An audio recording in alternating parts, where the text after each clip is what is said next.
बहू, मम्मी जी आप कामचोर कहीं की, सारा दिन सोती रहती है। अब चल मेरे साथ रसोई में, काम में हाथ बटा।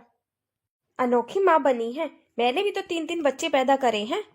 अरे मेरी सास तो ऐसी थी, मेरे से घर का सारा काम करवाती थी। और घर का तो काम अलग बात है, बाहर का भी सारा मुझसे ही करवाती थी। ये क्या बात हुई? जरूरी नहीं है जैसी तेरी सास थी वैसी तू सास बन जाए। तू तो किस्मत वाली है जो तेरी बहू ऐसी है। तेरी बहू तो हीरा है, हीरा। घर का सारा काम करती है।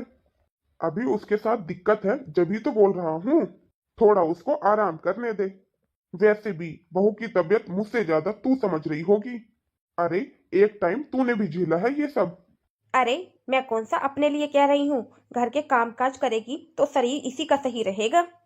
और वैसे भी जब मेरी डिलीवरी हुई थी तो मैंने भी तो सारा घर खुद ही संभाला था।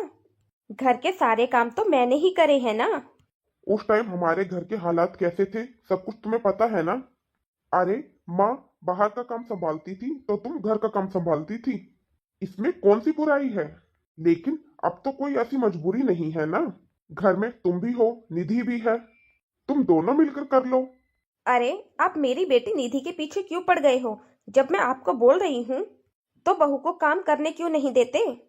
बहू, चल उठ, मेरे साथ किचन में चल। चल के मेरे साथ काम में हाथ बटा। जी मम्मी जी। बहू, तू जा मुन्ने को संभाल। वैसे भी निधि करती क्या है? कॉलेज तो उसका खत्म ही हो गया।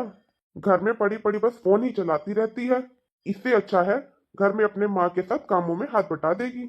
मेरी बेटी कुछ दिनों में शादी करके अपने ससुराल चली ही जाएगी। जब तक वो अपने मायके में यहाँ पर है उसको सुकून से जीने तो दो।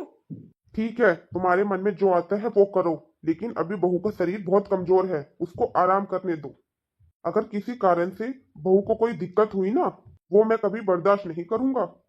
मम्मी जी, मुन्ना बहुत रो रहा है, मैं उसको थोड़ी देर में चुप करवा के आती हूँ। अरे रो रहा है तो क्या हुआ, रोने दे, थोड़ा गला साफ हो जाएगा। तू इसमें इतना परेशान क्यों हो रही है? तू चल मेरे साथ।